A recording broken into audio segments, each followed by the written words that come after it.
લોકો કહે છે કે ગામડા ખાલી થઈ રહ્યા છે તો બીજી તરફ ભરાઈ પણ રહ્યા છે.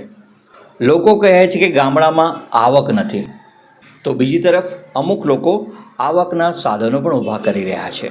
એવું જ એક ઉદાહરણ છે બામરોલીના યુવાન અને વસુમાં વર્તમાનમાં હેર સલૂન, ચાઇનીઝ સ્ટોર અને વિશેષ આયુર્વેદિક પંચકર્મ મસાજ સેન્ટર ચલાવી રહ્યા છે. તો આવો મળીએ આ યુવાનને જેમનું નામ છે કૌશિક કુમાર શર્મા. તમારા જીવનમાં સૌથી પહેલી આવક કે તમે રૂપિયો કમાયા હોય તો કયું વર્ષ અને કેવી રીતે? 2013માં બામરોલી ગામ હેર સલૂનના નામને કરી. અને બામરોલીથી વસો તમે ક્યારે આવ્યા? 2017માં વસોમાં પહેલી સલૂન બની હતી. અને મારી ધારણા પ્રમાણે વસોની સૌથી પહેલી એવી સલૂન હતી જેમાં એસી હતું. હા, બરાબર છે. અને અત્યારે તમે કયા કયા વ્યવસાય સાથે સંકળાયેલા છો? અત્યારે હેર સલૂન પોતાનું છે, ચાઇનીઝ અને શિવસરનું છે, અને પછી આ બોડી મસાજનું સ્પાનું કર્યું છે. વસો મેઇન ગેટની બાજુમાં જે કોમ્પ્લેક્સ આવ્યો છે એનું નામ છે શિવાલિક રેસિડેન્સી, જેની ઉપર પંચકર્મી આયુર્વેદિક મસાજ સેન્ટર ખુલ્યું છે. આ સેન્ટરની શું વિશેષતા છે અને તેનો ચાર્જિસ શું છે તે તમામ જાણકારી આપણને દેવેન્દ્રભાઈ આપશે. દેવેન્દ્રભાઈ, આ સ્પા એટલે કે આ સેન્ટર આપણે ક્યારે ખુલ્યું અને આ સેન્ટર કેવી રીતે કામ કરશે તેના વિશે વધારે માહિતી આપો.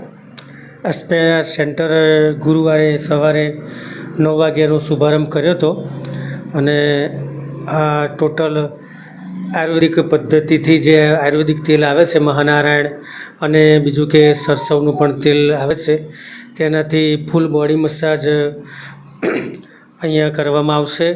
બીજું કે જેઓની ગરદન પર તકલીફ છે, ઢીંચણમાં તકલીફ છે, પીઠના ભાગે તકલીફ છે તેઓની પણ અહીંયા જો મસાજ પાર્લરમાં તેલની આયુર્વેદિક ઔષધિઓથી તેનું ટ્રીટમેન્ટ થશે. અહીંયા ધારો કે અમુક મોટાભાગની લોકોને મણકાના પ્રોબ્લેમ હોય છે, પછી ઢીંચણના પ્રોબ્લેમ હોય છે, પછી એક્સિડન્ટ થયો હોય ને કસરત કરવાની પણ વાત આવે છે, તો એ બધું તમે કસરત? હા, તો એ ડૉક્ટર જેમ બોલશે, ડૉક્ટર એમને જેમ સલાહ આપશે.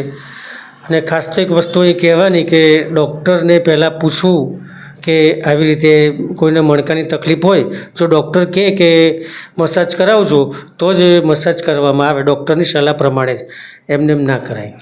એટલે એક વખત તમારી જોડે વાતચીત કરાવી દેવી ઘણી જરૂરી છે. હા, પહેલાં ડૉક્ટર કહે પેશન્ટને કે ભાઈ આવી રીતે હળવા હાથે કે આવી રીતે મસાજ કરજો કે આવી રીતે થોડી કસરત કરજો, તો આપણે ઘેર જઈને મસાજ પણ કરીશું ને કસરત પણ કરીશું. ઉંમરવાળા લોકો છે જેનાથી ચાલી ના શકાતું હોય, કોઈ પ્રોબ્લેમ હોય તો ઘેર બેઠા પણ સર્વિસ આપણે સેન્ટર આપશે.